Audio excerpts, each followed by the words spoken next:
Bonjour à tous et bonjour Kevin. Du coup, aujourd'hui, j'ai l'honneur de pouvoir échanger avec toi sur ton parcours et sur ton entreprise et ton exercice. Toi, tu diriges une agence donc de marketing. Est-ce que tu pourrais te présenter à notre public, s'il te plaît?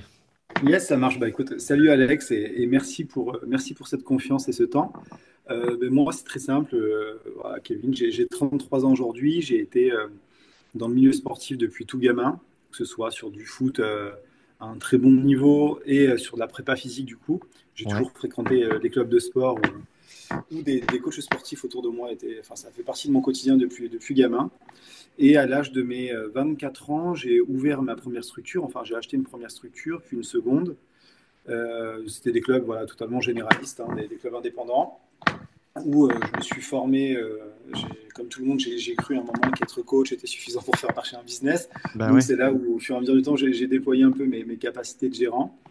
Donc j'ai géré des clubs pendant 7 ans. Ok. Euh, j'ai revendu ces structures et aujourd'hui, j'ai décidé de lancer de base une agence de marketing digital pour accompagner les dirigeants de salles de sport et de studios de coaching. Ok. Et ça s'est vite transformé en agence de marketing, mais essentiellement de consulting en réalité. Donc voilà ce qu'on Ok. fait aujourd'hui. Ouais. Bah super. On essaiera de rentrer un petit peu plus en détail dessus. Du coup, pour revenir sur toi, du coup, au départ, toi, tu es quand même un grand sportif. Qu'est-ce qui se fait que le sport t'anime? Qu'est-ce que tu trouves là-dedans? Alors, l'équilibre de ma vie, enfin voilà, je viens d'un milieu où on est né dans un quartier avec ma famille. On a grandi dans ce milieu-là, donc très très vite, on a été amené à jouer au foot et seulement pouvoir jouer au foot. Ouais, Donc très tôt, j'ai baigné dans le sport, ça m'a inculqué quelques valeurs. Le fait de m'inscrire dans des sports co tels que le foot en club, bon, bah, tu rencontres d'autres gamins, d'autres horizons. Tu arrives à te canaliser, à te stabiliser, tu élargis ton cercle social. Et donc, j'ai commencé voilà, à baigner dans le sport à travers le foot. ok, Et très tôt, en étant à un bon niveau, eh ben, j'ai un peu évolué sur la prépa physique. Ça commence à faire partie un peu du quotidien, de devoir se préparer physiquement pour maintenir ce bon niveau et continuer à avoir sa place dans l'équipe. Et donc, voilà comment je suis arrivé, moi, à parce que m'entraîner au du quotidien. coup, là, toi, ton objectif quand tu te lances dans ce sport, bon, au début, c'est pour jouer avec les copains, mais petit à petit, tu montes quand même jusqu'à te dire, je vais rentrer un peu dans la compétition. Moi, totalement, en fait. Bah, depuis gamin, déjà, j'avais l'esprit compétiteur. J'ai Ouais, jamais rien fait pour le plaisir. Même un ok. jeu de société, il n'y avait rien fait. Si je perdais, On peut c'était pas pas perdre bon. au jeu des chevaux, hein. Voilà, non, ça, c'était inimaginable pour moi, tu vois. Et non, depuis gamin, j'avais l'esprit de compétition. Ouais, très vite, à l'âge de 12-13 ans, j'avais un bon potentiel au foot. Et très vite, on m'a mis en tête que j'avais des possibilités de faire quelque chose dans le foot. Et donc, tu rentres un peu dans cet enchaînement-là où tu te dis, bon, bah, je vais essayer d'être pro ou au moins d'aller le plus haut possible. Ouais, carrément. Et, bon, certes, sans y aboutir, j'ai quand même été à un bon niveau. Je suis content de ce que j'ai fait là-dessus. Et c'est ce qui m'a forgé après à être, on va dire, athlète de haut niveau. Carrément. Parce que du coup, t'as fait que du foot jusqu'à haut niveau ou après, tu as quand même changé de sport? Parce que je sais qu'aujourd'hui, tu as un petit peu basculé sur d'autres sports. Est-ce que tu peux nous en parler un peu? Ouais. Bah, en fait, ouais, ça a été le foot, uniquement le foot et sa prépa. À l'âge de 21-22 ans, je commence à rentrer dans un club de sport en plus de ça. Donc le foot commence à, pour moi, ça devient de moins en moins important. Et Ok, je deviens de moins en moins important pour le foot aussi. Euh, et là, voilà, je commence à connaître les clubs. Je pratique le fitness, donc les cours collectifs, ok, essentiellement pump RPM. C'est des concepts avec lesquels j'accroche bien. ouais, Donc en fait, ça respectait mes valeurs collectives, sport et dépassement. Voilà, j'adorais aussi l'image que dégageait les Smiths. À ce moment-là, pour moi, ça me touchait. J'ai voulu être coach. Je suis devenu coach. En étant coach, je rentre dans ce cercle on va dire de musculation. Et très vite, je commence à faire de la compétition, où on fait des championnats de France sur du men's physique. Donc voilà, je découvre aussi la prépa physique, mais alimentaire, si tu veux. eh oui. L'exigence du très haut niveau là-dessus. Donc voilà, je commence à te découvrir aussi là-dessus. Je fais 2 ans, 2 années de compète en men's physique. Et derrière ça, bah, du coup, ma carrière, on va dire, de chef d'entreprise commence à prendre le dessus sur le fait d'être coach ou de pouvoir faire de la compète. Ok, Et donc, voilà, je me retire progressivement du monde sportif, comme je l'imaginais, pour être plus dirigeant de société. Et aujourd'hui, à 33 ans, je me dis qu'il est temps de se challenger un peu. Donc là, je sors d'un Irox là, à Marseille où je me suis Ok. bien éclaté. Ouais, ça Et t'a le plu but, comme concept? très cool, ouais, franchement, une très très belle communauté. Je pense qu'ils sont sur un très très beau concept, très belle communauté. Légère déception sur l'aspect, on va dire, sportif, où je m'attendais à quelque chose de plus difficile à faire, tu vois, à aboutir. Ouais, Mais après, je n'ai peut-être pas été à 100% non plus, je vais être honnête. Donc, ouais, mais ouais, belle communauté. Et là, ça te redonne un peu le goût du challenge, tu vois. Donc, je suis dans ma tête à vouloir faire le GR20. Et je me tente bien pour un Ironman là, prochainement. Ouais. carrément. Trop, trop bien. Donc, Voilà. du coup, bon, pour clôturer un petit peu la partie sportive, mais toi, aujourd'hui, t'avances plus ou moins dans le temps, et puis, bon, bah, du coup, tu prends forcément un petit peu d'âge, hein. Mais du coup, Et du tu, poids. tu te challenges. Bon, moi aussi, hein, je te rassure. Mais ouais, tu te challenges via des échéances qui t'aident à aller chercher un objectif précis ou te dire, je vais me dépasser sur une date précise. Voilà. Exactement. Mais en fait, comme je te l'ai dit, je fais rien par plaisir. Donc, ça peut être contraignant hein, au quotidien, mais si demain je commence à m'entraîner sans réel but final autre que le maintien physique, je vais être hyper Bah, tu irrégulier. t'essouffles un petit peu. Ouais, j'ai besoin d'une date butoir, d'un objectif, de compétition, d'adversaire pour derrière moi pouvoir performer et être régulier sans ça. Je n'ai Bah pas oui. assez de discipline, d'autodiscipline pour me maintenir sans objectif. Tu vois, c'est assez marrant d'en venir à ça parce que c'était aussi un petit peu mon cas où bah, du coup j'étais rugbyman de haut niveau. Du coup j'ai arrêté, j'ai fait un peu de muscu, je me suis remis un challenge de plutôt body refondre. Et en fait, au fur et à mesure avec le Covid et tout ça, ne pas avoir d'échéance précise ou un objectif précis fait que je faisais mais sans trop et sans trop de rigueur. Et en fait, je me suis complètement perdu. Et au final, bah, en sortie de Covid, je me suis dit je vais faire un marathon. Et en ayant l'échéance, je pouvais pas tricher avec moi-même. Et donc, j'ai respecté ça. Et c'est là où j'ai réussi à réellement reprendre le sport avec un niveau qui me convenait aussi, tu vois. Donc, c'est hyper intéressant le fait d'avoir cette échéance. Ah, je pense que nous, enfin voilà, tu es dans le même cas, tu es aussi chef d'entreprise. Je pense qu'on fonctionne à l'objectif, on fonctionne à la finalité. Je pense que nous, du point A au point B, ça fonctionne pas. C'est du point A au point Z. Et ce qui va nous faire kiffer, c'est le B, C, D, E. Enfin voilà, tu vois. Ouais, le Donc, parcours, ouais, exactement. Donc, je crois que carrément. nous, on doit fonctionner avec un objectif final. Et à partir de là, tu vas commencer à planifier étape par étape, ce qui va te maintenir dans la régularité. Et même avec ça, déjà, tu le vois, il y a des entraînements que tu sèches, des performances sur entraînement qui sont pas bonnes. Tu vois, donc même avec un plan, déjà, tu n'arrives pas à le Ouais, suivre, donc ça, j'imagine même pas ça te sans. donne un cap, ou en tout cas une direction à maintenir pour arriver à un jour J ou une échéance précise. Ah ouais, C'est ça. carrément. Et du coup, toi, donc tu commences en tant que coach sportif, là, pour revenir sur la partie entrepreneuriale. T'exerces combien de temps ce métier? Comment ça se passe pour toi? Moi, j'exerce. Alors, attends, je suis validé. J'ai mon BP en 2016, il me semble. Ouais. J'ouvre ma structure en 2017. La première structure, je l'ouvre en 2017 et je crois que jusqu'au Covid, je suis coach, on va dire plein temps. Donc, t'es Euh, coach et en même temps gérant de ta structure. Exactement, la Ouais, plus donc, c'est grosse erreur un gros possible. challenge, quoi, qui t'était un petit peu arrivé.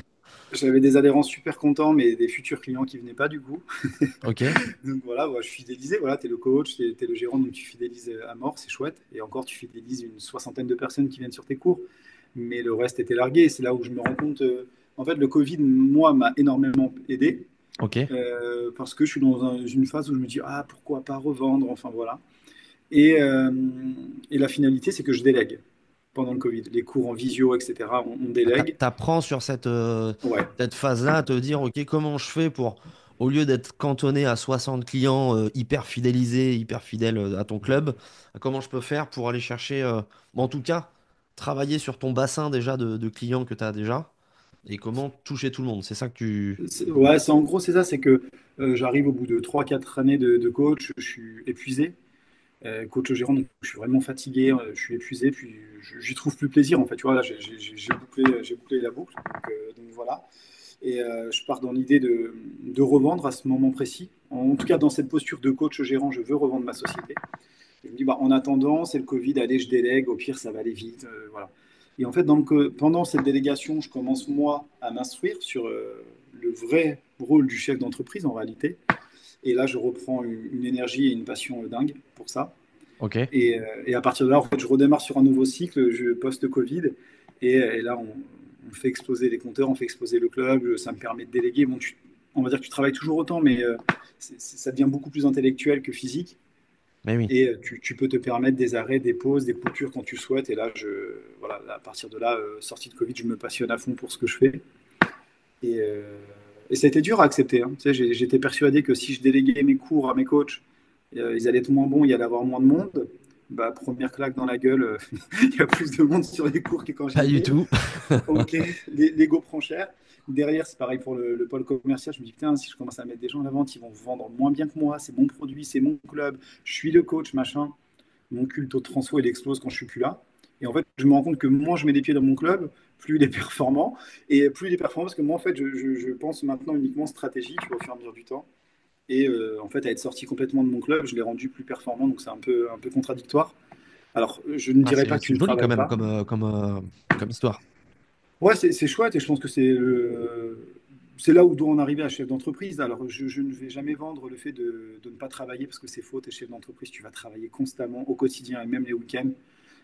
Voilà, on ne peut pas te dire gagner plus en travaillant moins, c'est faux, mais tu peux gagner plus en travaillant mieux, ça c'est une certitude. Ouais, ouais, Mais carrément. Et, et, euh, et le Kevin qui fait des cours, qui gère sa boîte, donc avant Covid, le quotidien, c'est quoi? le quotidien, moi j'arrive à la salle, il est 6 heures, je fais le ménage de mon club, donc 700 mètres carrés. J'enchaîne sur ma séance, généralement, après 1 heure et demie de ménage. Donc là, t'es chaud, hein, Euh, normalement. Là, je suis bien, pas d'échauffement, pas de tapis, il n'y a pas d'elliptique, il n'y a rien. Je suis prêt. Ouais, je m'entraîne jusqu'à 9 heures. 9 heures, on va dire que j'ouvre l'accueil. Là, je commence à. Voilà, si j'ai un ou deux prospects, c'est chouette, qui passent. J'essaie de faire des ventes, sauf que je me presse parce qu'à 10 heures, j'ai mon cours. 11 heures, je coupe, je me change, j'essaie de refaire un peu de vente. S'il y a du passage, parce qu'à ce moment-là, je suis totalement ignorant du fait de phoner, de relancer des gens. Enfin, j'en Eh suis oui, parce que totalement ça ignorant. reste quand même hyper actif le club à cet horaire-là. Voilà, et puis tu as tes clients qui sont là, tu prends le café, tu es content, hein, tu es content de ta vie. 12h30, ben, il y a un RPM qui déclenche. Donc 12h30, 13h15, j'arrête. 13h30, je rentre à la maison, je me douche, je mange, micro-sieste. 15h, j'arrive au club, je relance la machine, sauf qu'à partir de 17h, bah, écoute, je suis sur les cours et là, le club, il est fermé. En tout cas, l'accueil est fermé. Et Hmm. je finis à 20h, 20h30, heureux, mais épuisé. Je refais un petit coup de ménage pour pas en avoir trop le lendemain matin à 6h. Et voilà, c'est un cycle sans fin Et ouais, pendant et, quelques années. et c'est vrai, tu vois, que quand tu es dirigeant et que bon, c'est toi l'élément central de ton activité, je trouve que c'est un vrai challenge aujourd'hui de te dire je sors de l'opérationnel rapidement ou en tout cas de te dire je prends du temps pour sortir de l'opérationnel parce qu'au au final, en fait, tu es tout le temps occupé toute la journée donc tu peux même pas t'asseoir 3 minutes et te dire ok, comment je vais faire aujourd'hui pour sortir de l'opérationnel, déléguer des tâches, processiser, etc. Donc du coup, ouais, c'est compliqué. Et toi, en fait, l'opportunité du Covid t'a permis de te dire, OK, là, je respire, je regarde, j'analyse et je construis. Donc c'est ça, là, un petit peu la bascule. En fait, c'est exactement ça. Ce qui se passe, c'est que nous, on décide de donner des cours en visio. Tu vois, j'ai signé énormément d'abos pendant le Covid, moi, dans mes OK. structures. Donc, en fait, je donne énormément de cours en visio. On équipe quand même assez bien pour que ce soit des cours quali, pas le truc mal fait. Ouais. On avait même donné, je me rappelle, un body combat un peu plus de 500 personnes. On l'avait ouvert au grand public. Il y avait des gens de Nouvelle-Zélande. Enfin, ça avait été chouette. On avait fait un petit event comme ça. Et en fait, si tu vas à l'extérieur de mon club, j'avais un gros parking. J'ai installé 200 mètres en terrasse de Kaiboti. Tous les matins à 6 heures, on sortait les machines. On respectait vraiment les distances entre chaque machine. On avait un accord de la mairie. Et oui, Enfin, c'est vrai qu'il y avait ça. on avait tout fait bien. Et en fait, ce moment-là, ce que je me demandais, c'est mes coachs d'être présents sur cette zone parce qu'il fallait respecter. C'était 3 personnes sur telle superficie. Enfin voilà, il y avait des règles. Donc mes coachs, en fait, ont géré le plateau muscu extérieur alors que le Ouais. club était fermé.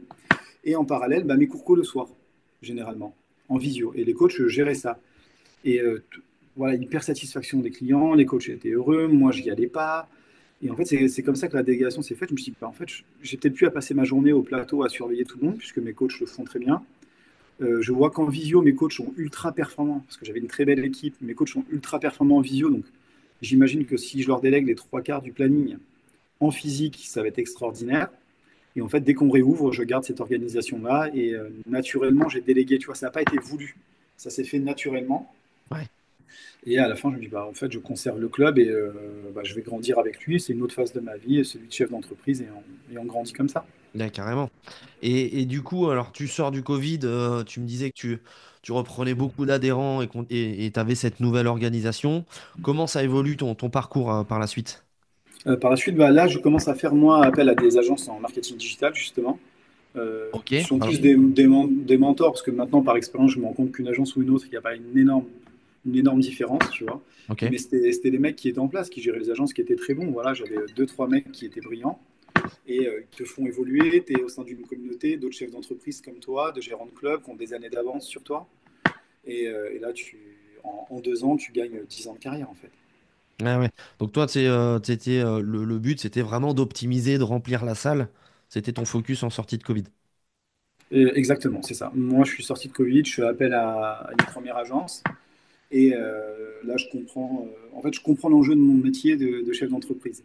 Il faut Ouais, avoir carrément. un club sain financièrement et tout ce que ça va englober de l'acquisition, de la prospection, de la vente, de la fidélisation, du management. En fait, tout ça, je prends tout ça en compte et tu évolues avec le temps, voilà, simplement. Et est-ce que le fait du coup de discuter, enfin, ou en tout cas d'avoir ces fameuses agences qui t'aident dans le développement de ton entreprise, est-ce que toi du coup t'es satisfait de ces résultats? Est-ce que tu sens qu'il te manque un truc? Enfin, comment tu envisages? Parce que, bon, ok, tu fais appel à une entreprise qui t'amène du flux, bon, t'as du flux. Là aujourd'hui, t'as une entreprise qui tourne, sachant que toi t'as arrêté, enfin, t'as revendu ces deux structures-là. Comment tu appréhendes là, cette phase-là? C'est cette phase de quoi exactement, Alex? Cette phase, en fait, OK, j'ai suffisamment de clients. Là, aujourd'hui, est-ce que je suis content ou pas de ce résultat? Et derrière, si oui, ben, comment je bascule à me dire, OK, ben là, je peux vendre ma boîte, c'est cool. Ou, Alors en fait, tu vois? il y a eu un épisode, c'est sur le deuxième club que je rachète. Donc le premier club est hyper stable, je gagne très bien la vie. J'achète une deuxième structure et là, coup de massue, je me fais arnaquer total. OK. Mais à un gros, gros niveau. Euh, et donc, je me retrouve en fait totalement mais dans la merde. Donc mon premier club, je prends énormément des finances de mon premier club pour essayer de maintenir le deuxième jusqu'à trouver une solution juridique en fait suite à cette arnaque. Bon, on est encore en cours de procédure là-dessus. Je fais un an plein là-dessus. Et en fait, je me rends compte que sur ce club qui va pas, qui allait pas bien, putain, je trouve des stratégies de dingue en fait. Euh, voilà, tu vois, je commence à vendre des abonnements à 197 euros parce qu'il y a peu de matos et que du coup, vu l'arnaque subie, je peux pas faire leasing, pas de crédit, machin. Enfin, on se rend Oui, compte toi, qu'on parce que commence à toi, tu mettre. es quand même obligé de trouver des solutions avec plus ou moins les outils du bord à ce moment-là. Il n'y a pas le choix. Il n'y a pas le choix. Donc très peu de matos, cage de CrossFit. Et là, on commence toujours pareil. Un coach qui était excellent sur place. Et là, on commence à vendre des labos à 197 euros et on voit que ça fonctionne en fait. Donc on arrive à maintenir pendant une année. Je rembourse toutes les dettes de cette structure. Entre-temps, je trouve un prêt, mais vu les conditions juridiques, je préfère ne pas y aller. OK. Et je ferme la société. En fait, je ferme la société une fois que j'ai remboursé toutes ces dettes. Ça a été en gros, je me suis dit, bon, ok, je peux. C'est un peu comme une histoire d'amour, c'est-à-dire que si elle commence mal, pour moi, elle allait mal terminer, peu importe ce que j'allais y faire. Donc j'ai remboursé tout ce que je devais, je ferme cette société, et là, je vends mon premier club qui, lui, fonctionnait très bien, en fait. Tu vois. D'accord. Et c'est là où je me dis, bah, putain, en fait, sur cette année qui a été horrible, hein, elle a été horrible. Je suis encore jeune à ce moment-là, j'ai 30 ans, je crois. Pour moi, la vie est belle, tu tombes que sur des gens honnêtes. Et je me dis, putain, en fait, en un an, voilà, il y a eu encore un gros chemin de fait, parce que maintenant, j'ai ce recul de chef d'entreprise pour voir ce qui a été fait. Et c'est là où je me dis, bon, bah écoute, en fait, je vais peut-être maintenant moi-même accompagner des dirigeants qui sont dans la difficulté ou dans l'envie de se développer à travers les expériences que moi j'ai vécues. Donc concrètement, je vends ma première société qui a plus de 7 ans d'existence, qui cartonne très bien, donc je la revends. Et la Ouais. seconde, je la ferme. Une fois que j'ai tout remboursé, je la ferme. Et là, tu fermes. Du coup, bah, tu te retrouves avec donc plus de société, en tout cas Exactement. en activité. Tu dis que tu tends vers accompagner les dirigeants, etc. Comment tu réfléchis à cette transition-là? Du coup, toi, tu restes dans le fitness, tu changes complètement d'horizon, tu fais comment? Non, je reste dans le fitness, donc je me dis, bon, je vais accompagner les clubs. Ok, Initialement, je voulais accompagner que des clubs indépendants, des ok, dirigeants qui, comme moi, étaient un peu ignorants de leur vrai métier de chef d'entreprise en réalité, tu vois. Ben ouais. C'est la base. C'est la base de l'agence. Et en fait, très vite, à la fin, bon, je te donnerai un peu les tenants aboutissants, mais on s'est totalement orienté sur, sur un autre accompagnement et on va dire un autre persona, même tout en restant dans le fitness. Mais ouais, Ouais, tu fais évoluer gentiment la boîte là-dessus. Parce que ouais. ça reste quand même très fort pour toi parce que, pour le coup, c'est vrai que tu connais des très hauts avec une belle entreprise qui fonctionne bien, 7 ans d'activité, une belle progression aussi personnelle parce que tu évolues au travers de cette société, tu arrives à t'extirper, tu gères bien comme il faut. En même temps, bon, bah, tu gères une société avec une grosse galère, tu as quand même un panel d'expérience hyper intéressant, quoi, pour le coup, par rapport Ouais, à t'occuper derrière. Tu as quand même ce background suffisant. j'arrive pas les mains vides, ça c'est sûr. Et surtout, ouais, voilà, en fait, j'ai connu, je pense que si j'avais lancé mon agence uniquement avec mon premier club, j'aurais été très ignorant de la réalité des chefs d'entreprise. Mm. Pour moi, tu sais, mon premier club, il me payait très très bien. Il payait très bien mes équipes, il fonctionnait très bien. On avait de la trésor tous les mois. Enfin, c'était. En fait, c'est pas que je vivais un rêve, mais je me demandais comment il était possible que des dirigeants soient en difficulté, en réalité.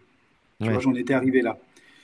J'ai acheté ce deuxième club, petite arnaque, petite surprise. Et là, je me dis, oh, en fait, la vie du chef d'entreprise qui galère, c'est de l'angoisse, c'est du stress, c'est de la remise en question permanente, mais c'est en même temps une boîte à outils extraordinaire. Ah ben oui, parce que là, Tu t'apprends, vois. de toute façon, l'échec est toujours hyper formateur, hein. Il est formateur, peut-être pas pour tout le monde. Et tu vois, c'est là où, du coup, bah, en fait, tout ton passif précédent, de l'éducation à les sports co, ah putain, je veux faire de la compète, ah je veux être footballeur, et puis je fais de la compète, c'est là où bah, tu as quand même cet état d'esprit de te dire, ok, c'est dur, je suis à terre, clairement, tu es à terre. Mais ok, je suis là et de toute façon, bah, je vais me relever parce que c'est soit je reste à terre et on va me chier dessus, clairement, parce qu'il n'y a pas d'autre mot. En France, ça marche comme ça. Quand tu es dans la machine à laver, ben, tu te fais bien froisser. Il y a Ah pas de oui. secret. Ou soit, non, non, je vais me sortir de là. Et je sais que ça va m'enrichir d'expérience et j'ai fait ce choix. Ouais, carrément. Et donc, du coup, pour rentrer dans le sujet plus ou moins actuel, parce qu'on arrive sorti de Covid, donc du coup, tu revends tes sociétés, etc. Là, tu bascules sur l'accompagnement de clubs indépendants. Là, c'est ce que tu fais encore actuellement? Ouais, on continue d'accompagner des clubs indépendants, Ok. mais plus n'importe lesquels, plus n'importe où. Et très honnêtement, aujourd'hui, vu la tendance du marché, Ouais. le changement du marché, l'évolution, on est en train d'accompagner davantage de studios de coaching de clubs, que de clubs indépendants. On se rend compte qu'en réalité, ils ne peuvent pas nous payer. Tu vois, la plupart des clubs indépendants aujourd'hui ont du mal à te payer alors qu'on n'a pas une presta de ouf. En 48, 72 heures, notre accompagnement est rentabilisé, ils sont déjà rentables, mais en fait, c'est des fonds de départ qu'ils n'ont pas. Eh Et oui, oui, on sent qu'il y a un marché en difficulté. Est-ce que tu penses aujourd'hui que ça peut venir des gros acteurs, bon, je vais mettre des guillemets un peu partout, mais des gros acteurs low cost? Est-ce que tu penses que ça aujourd'hui, c'est ça qui fait que ça amène le marché dans une grosse difficulté? Ou est-ce que c'est plutôt le marché qui a du mal à s'adapter? Comment tu as une vision? Enfin, quelle est ta vision là-dessus? bah, tu sais, initialement, on parle de low cost. Quand on parle de ces clubs fitness park, basiques, en air, Ouais, voilà, on a tendance à utiliser le mot low cost. Pour moi, ce sont les indépendants qui sont low cost face à ces structures. On prenait ces produits, ah putain, c'est con, ils vont mettre des machines, des grandes superficies, pas de coach, pas d'humain. Voilà comment on vendait le low cost initialement. ouais. Force de constater qu'aujourd'hui, c'est faux. Ah putain, ils vendent à 30 balles. Ouais, mais ils vendent moins cher que toi, mais ils font mieux que toi. Mais surtout, là où c'est hyper intéressant, c'est que s'ils sont low cost par un modèle économique, ils sont très loin de l'être en termes de stratégie. Ça veut dire que ces clubs-là, quand ils arrivent à côté de chez toi, si toi, tu n'es pas en place, tant sur de l'acquisition digitale, sur de la prospection, sur de la vente, sur de la fidélisation, si tu n'as pas tout ça de mise en place, ils te fracassent. Et ils ne te fracassent pas par le modèle économique, hein. Ils te fracassent parce que les mecs, ils sont hyper puissants sur tout ça. Ils Et jouent tu sur te le rends même compte, jeu, en fait, au final. Et ouais, quelle est la différence aujourd'hui concrètement entre un fitness, au-delà de la superficie, entre un fitness park et un indépendant qui va donner cours co musculation? Concrètement, le fond du produit va rester le même. Mais et qu'est-ce ce qu'il qui y a fait autour du produit, aujourd'hui? non. Qu'est-ce qui fait qu'aujourd'hui, un indé peut se dire, ok, je peux tirer mon épingle du jeu par rapport à ces gros mastodontes. C'est quoi pour toi plus ou moins les grandes clés qui vont dire que enfin, tu vas te différencier de ce service-là? Comment tu fais pour jouer sur une cour différente? Très clairement, créer un nouveau service chez toi. Il faut absolument créer un nouveau service chez toi. C'est une des règles en marketing, tu vois. Souvent, on te dit que le leader est intouchable. Et c'est le cas aujourd'hui sur le marché du fitness. Demain, tu veux juste mettre à disposition des machines, un coach qui file quelques conseils. Tu ne pourras jamais lutter face à ces clubs-là, tu vois, face à ces gros clubs. C'est pas possible. Le but maintenant, c'est de créer, je pense, des produits dans nos clubs indépendants, parce que malheureusement, ben, on les a, ces clubs, hein. Ils font entre 700 à 1000 mètres carrés. On a des charges fixes élevées, tu vois. Et on a des clubs à côté qui vendent à 30 balles, tu vois, qui sont plus beaux que les nôtres. Le but, c'est de créer un nouveau produit, en fait. Utiliser ce levier un peu humain, ce levier coach, parce que tu les payes, du coup, ils sont chez toi, hein, parce que tu donnes des cours coach, je te rappelle. Ils sont chez toi, donc Eh oui. je pense qu'il faut réorienter un peu le produit, voilà. Ouais, toi, Simplement, ce tu sera penses que voilà, tu axes quelque part sur la prise en charge dès le départ par rapport à un low cost, je mets encore entre les guillemets, mais où là c'est plutôt accès libre et je me débrouille avec beaucoup de salles, enfin une grande salle, beaucoup de machines. Et toi, plutôt le service des indépendants, ce serait voilà, une prise en charge directe avec de l'humain et de suite de la connexion avec les équipes pour bah, transmettre un message quelque part différent des autres salles. Ouais, totalement. Ben, tu vois, alors c'est ce qui m'est arrivé dans ce second club. Quand je dois commencer à bricoler avec une cage à CrossFit et un super coach, c'est de créer, en fait, je crée simplement un nouveau produit par obligation. C'est comme ça, je ne peux pas avoir de matériel, je ne peux pas faire de leasing parce que cette société ne peut pas le faire, d'accord? Eh oui. Je prends ce qu'il y a. Et je me dis, bah, ce que j'ai, c'est un coach et peu de matos. Et quand tu commences à vendre 10, 15, 30, 40, 50, 60 abonnements à 197 euros sur une ville qui fait à peine 8000 habitants, et tu te rends compte que finalement, bah, arrivé à 100, 150 adhérents, tu vas faire chiffre d'affaires mensuel d'un club qui a 6, 700 adhérents, bah, tu te dis qu'en fait, ok, tu gardes ce premier produit initial, hein, qui est cours co-musculation, mais tu peux probablement implanter un nouveau produit chez Un toi truc qui va beaucoup te mieux, quoi. permettre d'être ouais, d'être beaucoup plus rentable. Eh bien sûr. Comment dire, non, c'est hyper intéressant ce truc. Si on doit parler un petit peu chiffres aujourd'hui, alors chiffres, on va dire de manière générale, hein, mais euh, pour toi, dans une salle de sport, bon, du coup, il y a l'accès, comme tu disais, accès plateau, courco, l'accès classique. Tu as l'accès plutôt premium à 197 avec prise en charge, etc. C'est quoi un petit peu ces ratios dans un club pour toi indépendant ou est-ce que tu as des chiffres un petit peu là-dessus à donner, toi, des KPI qui fait que tu es sur la bonne voie ou d'autres KPI justement qui montrent que t'es pas du tout sur la bonne voie? Bah, c'est simple. Aujourd'hui, tu prends ton club. Si vraiment tu es très très mauvais, tu as 500 adhérents, tu vas prendre à peu près 8% de ces 500 adhérents. Et c'est ce que tu peux vendre déjà en format premium rien qu'à tes membres. D'accord? Ok, Donc, bon, déjà, tu vas très vite élever ton panier moyen. Ça, c'est une première chose. ouais. Et ensuite, l'erreur que font encore les clubs aujourd'hui, c'est qu'ils continuent de communiquer comme ces clubs low cost, offres commerciales, ce genre de conneries, tu vois. Jeux, concours. Alors, ouais, tu vas brasser énormément de monde, mais c'est des gens qui, quoi qu'il arrive, n'avaient pas spécialement l'intention d'aller chez toi, ou ça va te demander un brassage commercial énorme. Alors qu'en réalité, si tu commences à te dire, bah, maintenant, ma communication va s'orienter vraiment vers l'accompagnement, en fait, directement, quand les gens vont venir chez toi, du produit premium va devenir plus simple et plus naturel. Tant les gens savent pourquoi ils viennent, ok, j'ai vu cette campagne, c'est plus passé, le mec il est coaché, encadré, les gens sont pas bêtes, savent ce que ça représente d'être coaché, encadré, tu vois, ils sont pas bêtes. Ils vont venir chez toi parce qu'ils veulent ce type de produit. Et évidemment qu'aujourd'hui, ça va être beaucoup plus simple de vendre des abonnements premium à des gens qui viennent pour ça plutôt qu'un jeu concours, je te garantis. Eh oui, oui, parce que toi, tu travailles plutôt sur la qualité du client que sur le volume de clients. De toute façon, c'est plus intéressant si on cherche à faire des abonnements élevés, forcément, on est obligé de travailler là-dessus. Ouais, Bah, tu carrément. sais, nous, une petite data qui est intéressante, c'est qu'on fait quasiment autant d'inscriptions sur un club indépendant qui veut faire son offre commerciale pour janvier que Ouais. sur un studio de coaching qui va offrir un bilan forme et une séance d'essai. Ils font quasiment autant de ventes alors que l'autre, il a un panier moyen qui est 10 fois supérieur au sien. Ah oui. Donc du coup, autant tendre vers quelque chose de qualitatif directement et comme ça au moins on passe pas, Bah, il n'y a pas de détour. si tu veux différencier la façon dont nous on voit les low cost, enfin moi c'est comme ça que je voyais un basique à l'époque quand j'étais dirigeant, hein. Ouais. C'est de la merde, il n'y a rien, il n'y a pas d'humain, c'est pas d'esprit familial, machin, machin. Honnêtement aussi, il y a l'esprit familial, le sport rassemble, donc peu importe où tu vas, les gens parlent entre eux. Aujourd'hui, je m'entraîne dans un basique et les gens communiquent entre eux. Le matin, il y a nos petites personnes âgées qui s'entraînent et qui sont très heureuses de parler ensemble. Donc même chez eux, il y a cet esprit familial, tu vois. Ouais, Euh, carrément. Petite question plutôt terrain par rapport à toi, parce que du coup, tu as quand même un gros recul. Et puis là, en plus, tu as quand même une vision assez nationale. Tu accompagnes beaucoup de clubs. Sur la partie coach sportif, aujourd'hui, comment tu quantifies le nombre de coachs sportifs que tu vas intégrer dans une salle? Est-ce que tu le fais plutôt par rapport à un nombre d'adhérents spécifiques à une certaine offre? Est-ce que tu le fais par rapport à un volume horaire que toi, tu penses être intéressant? Ou est-ce que tu le fais aussi plutôt par rapport au financier que l'entreprise peut se permettre? Peut-être, je vais te dire un mix des trois, mais j'aimerais avoir ton avis là-dessus. Moi, déjà, initialement, je me baserais sur le financier du club qui va rester quand même la base, parce que si je fais venir un mec sur un certain créneau horaire, mais qu'on ne peut pas le payer, tu ne le fais pas. C'est la base financière du club, tu vois. Ok. Tu pars de là. Et après, tu vas commencer à créer un produit, tu vas voir que tu as un coach entre 14 h et 17 h qui bosse pas, quoi.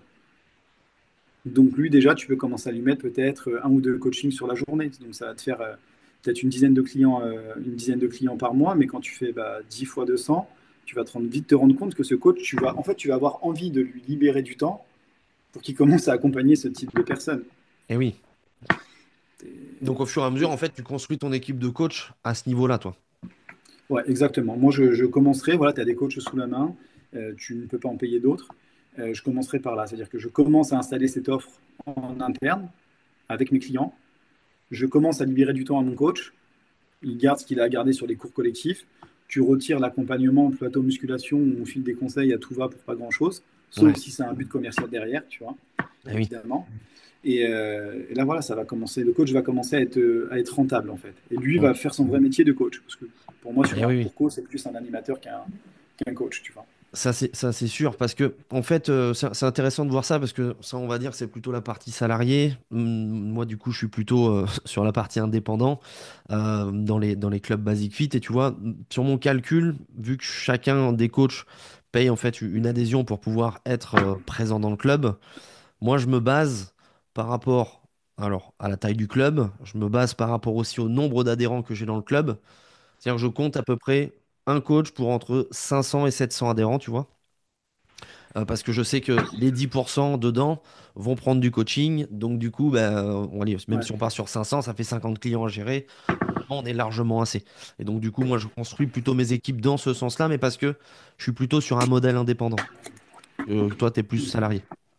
Ok. Généralement, ouais, voilà, il y a les salariés. Après, c'est sûr que l'idéal, c'est de dire à un club, écoute, tu prends un indé dès maintenant, on va créer une offre, on lance l'offre. Dès le premier client, on prend ton coach, on va le payer à sa présence. Donc, il est uniquement présent quand il y a besoin de coacher. Et petit à petit, tu commences à demander à ton coach de jouer un peu le commercial sur ce type de produit uniquement. Voilà, pour moi, c'est au coach de vendre l'accompagnement premium et pas à des commerciaux. Et ouais, comme ça, Donc, c'est un petit peu un win-win parce que plus le coach il va vendre dans le club, plus il va avoir d'heures, plus l'entrepreneur va aussi être content parce que bah, du coup, il a quelqu'un qui est présent sur son plateau. Donc, c'est vrai que ça peut être une stratégie hyper win-win. Ok. mais tu sais, la stratégie, elle est simple, hein. Ce que je vais te donner, si les clubs l'appliquent, pour eux, c'est jackpot, hein. Bon, tu lances une campagne, tu as des gens qui viennent pour une séance d'essai. Pour moi, c'est au coach de les recevoir quand ils veulent du coaching. Ok. Tu arrives, tu leur fais un beau bilan forme. Bon, tu fais ton process de vente, un bilan forme sur une balance impédance mètre. Derrière, séance d'essai de 30 minutes.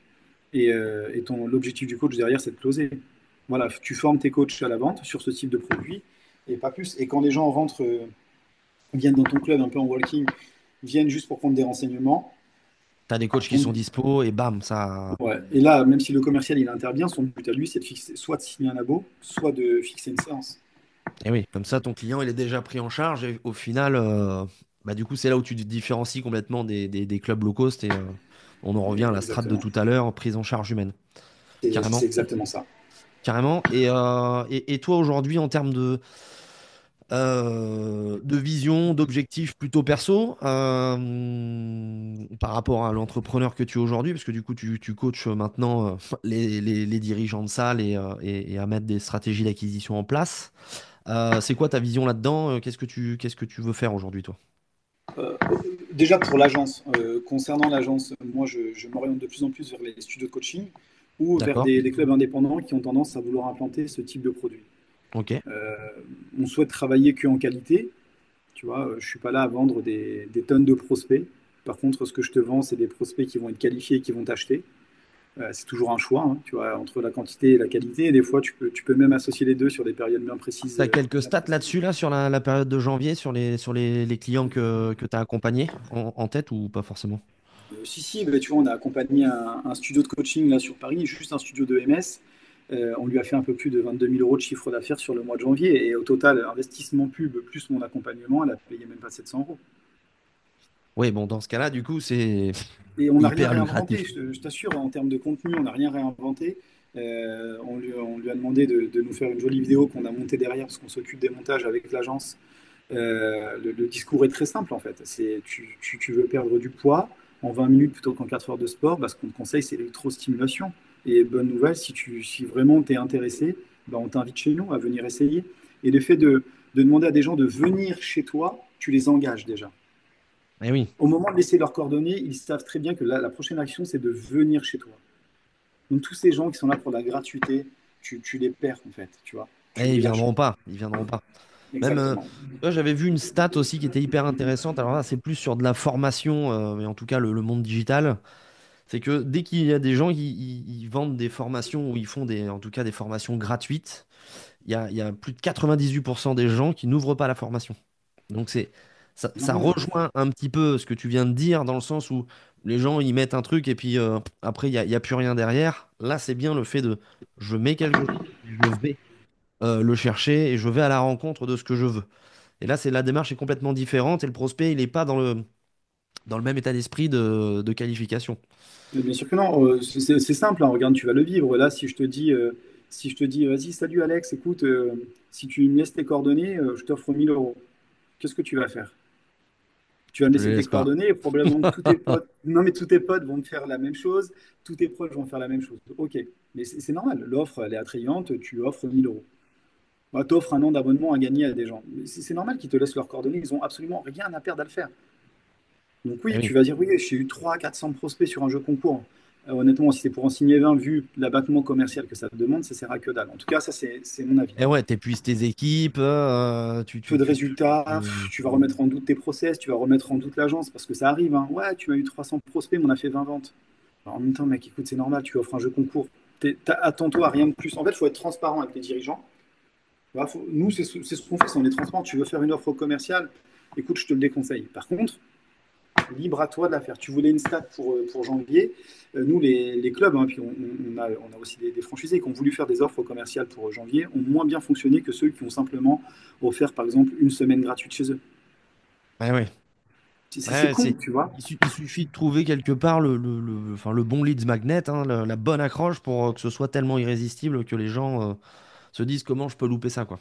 Mais 80% des gens veulent tester un produit avant de l'acheter. À partir du moment où tu sais ça, leur propose pas une offre commerciale alors qu'ils ne te connaissent pas et qu'ils ne t'ont pas testé. Surtout si tu veux vendre du haut de gamme.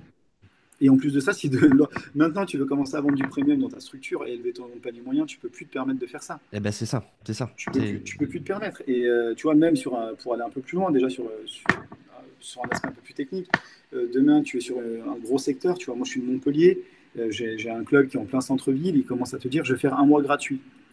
Sur sa zone d'1 kilomètre autour de lui, il y a un basique en air fitness. Ils vont tous faire 8 semaines offertes, les 2 premiers mois, machin offert. Mec, C'est intouchable. tu peux pas être là. Tu peux pas, tu seras pas visible ou tu vas pas être intéressant. T'es pas sexy de toute façon. Donc c'est fini pour toi. Ben, en fait, retire-toi de cette guerre-là, retire-toi-en et va voir ailleurs, tu vois. Va essayer de chercher des gens qui vont être désormais intéressés par une prestation, un service plutôt qu'un prix, tu vois. Ouais, carrément. Je vois bien ce que tu veux dire. Et après, comment on fait pour te retrouver? Est-ce qu'on a un site internet, un lien comme ça? Je le Pas mettrai du juste en tout. dessous de, Pas de, du de la tout. vidéo de toute façon. Je peux te mettre, oui, ma page de vente, mais l'essentiel de ma communication se fait sur LinkedIn. Tu vois, Ben, là je aussi, mettrai ça. ton LinkedIn, comme ça, si on peut te retrouver, ça peut être cool. Ok. Et donc, du coup, ouais, là, en termes de toi d'objectif, donc c'est d'accompagner encore, de tenir bon là sur ce plan, d'aider un petit peu les indépendants de manière générale, ou C'est plutôt que ça. les studios. Et exactement, et en fait, on ouvre l'agence là au secteur de l'immobilier. En fait, pour moi, il est comme le fitness, ce sont des modèles obsolètes, totalement obsolètes, euh, et qu'il faut réinventer en réalité, tu vois. C'est toute une stratégie d'acquisition. Là, il n'y a pas longtemps, j'ai un agent IMO qui passe, qui me donne un flyer, et c'est truc con, mais je lui dis, putain, mais il y a juste votre numéro de téléphone. Je lui dis, en fait, ce qui serait chouette, c'est que je puisse te retrouver sur les réseaux, que j'ai cette notion d'expert. Voilà, tu me files des conseils sur les réseaux, que tu mettes un QR code parce que tu m'offres peut-être l'audit de ma maison. Tu vois, ce genre de truc. Et c'est ce que le fitness fait, hein. Le fitness, pour moi, est obsolète comme l'immobilier. Et on ouvre l'agence justement maintenant au secteur de l'immobilier. Et Génial. en parallèle là, je veux lancer mon premier gros studio de coaching dédié à la perte de poids, à la remise en forme sur Montpellier. Et l'idée, c'est de le franchiser derrière. Est-ce que tu vas coacher dedans cette fois-ci? Absolument pas, je serais ravi d'y mettre un pied et peut-être d'être coaché, tu vois. Mais non, non, non, je ne coacherai pas, je ne vendrai pas. L'équipe est prête. J'ai déjà l'équipe, on a le local. Maintenant, j'attends plus qu'un dernier feu vert Ouais, et, carrément. on peut lancer la structure. Mais non, non, je ne recommence pas les mêmes erreurs. Bah, tu m'étonnes. C'est sûr. Dernier petit mot, alors en plus, là c'est plus un peu personnel, c'est toi, comment tu fais aujourd'hui pour continuer à apprendre, continuellement, enfin oui, d'être toujours dans cette dynamique d'apprendre, où est-ce que tu vas chercher tes ressources, comment tu gères toi tout ça? La lecture. Lecture? Lecture. Ouais, après, tu sais, comme je t'ai dit, je fais rien par plaisir. Et je le conseille à personne, hein, parce que tu rentres un peu quand même dans un engrenage où bah, tu arrives moins à t'accorder de temps pour couper, tu vois.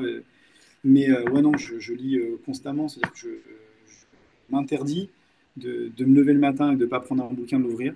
Je m'interdis le soir de ne pas faire la même chose. Et je m'interdis dans la journée de ne pas appliquer ce que j'ai pu apprendre le matin, tu vois. Carrément. Voilà, donc je te dis pas de te lever à 5 heures du mat, de te prendre une douche froide, c'est pas ça. Mais je te dis juste que, Les bah, fameuses morning routines. ouais, voilà, ça, j'y crois pas. Des fois, je me lève à 8 heures, d'autres fois à 10 heures, et ça me va très bien. Je suis mon rythme là-dessus, mais pour moi, stagner, c'est régresser. Mais c'est comme un club de fitness, hein.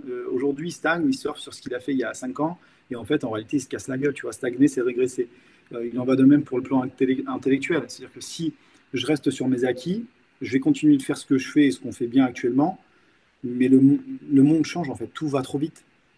Bah là, Donc, surtout en ce moment où ça s'accélère très fort, le marketing va très vite, l'IA aussi, tu vois, c'est vrai qu'on n'en a pas parlé, peut-être que ça pourra faire l'objet d'un second échange, un second podcast, mais toutes ces technologies-là bousculent le marché de partout. Et c'est vrai que si tu t'adaptes pas, ou même ne serait-ce que d'être au courant, c'est compliqué de rivaliser avec tous les nouveaux, quoi. Donc, c'est injouable. Tu vois, je vois encore là trop de clubs qui manquent d'une personne dans leur structure, c'est-à-dire qu'ils n'ont même pas de community manager. Alors certes, il y a l'aspect financier. Tu vois, on va te dire, ouais, mais je peux pas le payer, tu vois. Ouais, mais au lieu d'avoir 5 coachs qui glandent, retire-en un. Et aujourd'hui, tu sais que ta seule visibilité, ce sont les réseaux sociaux. Tu le sais. C'est-à-dire que si tu n'existes pas sur les réseaux, tu n'existes aux yeux de personne. Moi, je veux bien le bouche à oreille, c'est chouette, mais voilà, quand t'as ses Martine va limites. parler, quand Martine va parler à Valérie et à Christine, elle a fait le tour de son bouche à oreille, donc peut-être que Christine et Valérie vont refaire le même travail, mais ça, tu es incapable de le mesurer. Tu vois, c'est pas quantifiable. Eh oui. La seule chose qui est quantifiable aujourd'hui, c'est ce que tu fais concrètement sur tes réseaux et là où tu peux donner de la data.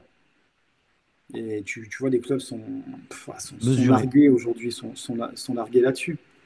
Ils ne se Mm. rendent même pas compte de l'importance des réseaux sociaux, mais c'est aussi normal. Les types ont 15, 20 ans d'expérience dans le fitness, ont connu l'âge d'or où tu ouvrais un club, tu mettais des machines, tu donnais des cours courts, de la bonne musique, ça tournait, les gens venaient facilement chez toi. Et aujourd'hui, ils ne savent pas se réadapter, tu vois. Mais c'est aussi compliqué de se réadapter. D'où le fait Ouais, de continuellement s'élever intellectuellement, au moins carrément. du mieux qu'on peut. Carrément, carrément. Et petit mot de la fin, est-ce que tu aurais je vais dire, un conseil à donner aux dirigeants de salles de sport, pour le coup, parce que tu es positionné dedans, et est-ce que tu as un conseil à leur donner? Ouais, n'attendez pas. N'attendez pas pour vous réinventer. N'attendez pas qu'on arrive chez vous pour être bousculé et réagir en urgence. Je pense que comme nous, les dirigeants voient le marché, ils voient leur club, ils voient les résultats, tu vois. Ils se doutent bien qu'il y a un changement. qui s'est déjà opéré il y a quelques années, hein, et du coup, on le ressent financièrement que maintenant. Mais non, il faut plus attendre. Voilà, tu dois créer des produits un peu plus uniques dans ton club, tu dois créer des produits un peu plus premium. Puis c'est ce qu'on vend de base, hein. Nous, tu sais, il y a des coachs, nous, il y a de l'humain, nous, il y a de l'accompagnement. C'est ce qu'on vend de base. Eh Et oui, c'est de la connerie. Quand ton trop coach est souvent juste délaissé. présent, non, mais c'est ça, quand ton coach vend juste un conseil fait 4 séries de 10 sur un leg extension, ça, c'est pas de l'accompagnement, ça, c'est pas de l'humain, ça. Ça, c'est le ChatGPT le fait mieux aujourd'hui. ChatGPT le fait beaucoup mieux. Quand tu es sur un cours co, tu fais, tu fais de la collectivité. Voilà, c'est rien d'autre que de l'accompagnement. Enfin, c'est pas de l'accompagnement pour moi.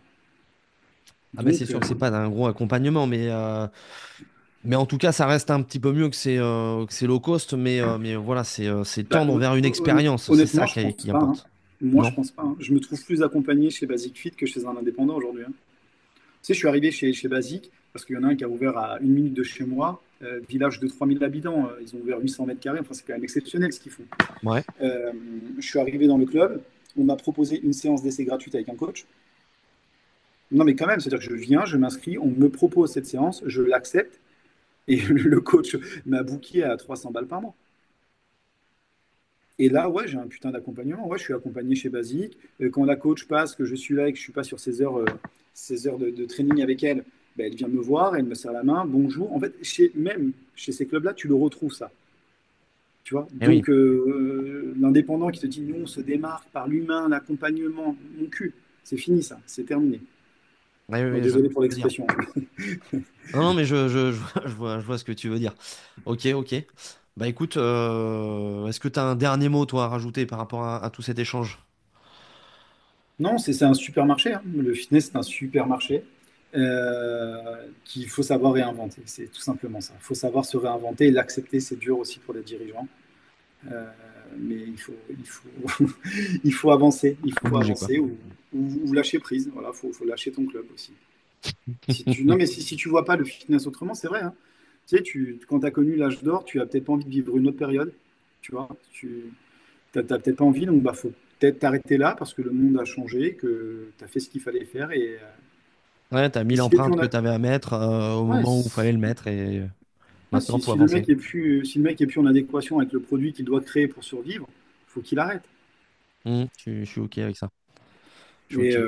Et je pense que bon, bah, je suis peut-être l'un des premiers à interagir dans ton podcast, mais te connaissant à côté, ayant déjà intervenu avec toi en formation, on a accompagné quand même des structures ensemble, tu vois. Ce que Ouais. je pourrais conseiller aussi aux dirigeants, c'est que si demain ils ont besoin de former leur coach, qu'ils fassent appel à tes services. Parce que bon, je t'ai vu à l'œuvre. Pour donner une petite data, voilà, on est passé dans un club ensemble. Le gars, 45 jours après, il a vendu plus de 20 abonnements à 197 euros, quoi. Je ne sais pas si tu te rappelles de son coach, son Et petit son jeune coach qui à eux. était bien en galère, le pauvre, qui était tout jeune, pas de structure commerciale, rien du tout. Et du Tu coup, te bah, souviens? aujourd'hui, il coach dans le club et il est content. Mais t'imagines, on a pris quoi? Ça nous a pris une demi-heure à faire ce levier. Ouais, c'est ça. Ça nous a pris une demi-heure. Le mec arrive, t'as le dirigeant qui dit ouais, mais lui, il va se barrer, lui, il va se barrer, il va se barrer. On attrape ce jeune, on lui demande pourquoi il va se barrer, donc il te dit qu'il n'est pas assez bien payé. Et on lui explique cette stratégie à mettre en place. Il te dit ah ben moi, si c'est comme ça, je suis OK. Tu viens 45 jours après, le mec, il est plus épanoui, il a doublé son salaire, le dirigeant, il gagne 8000 balles grâce à son coach.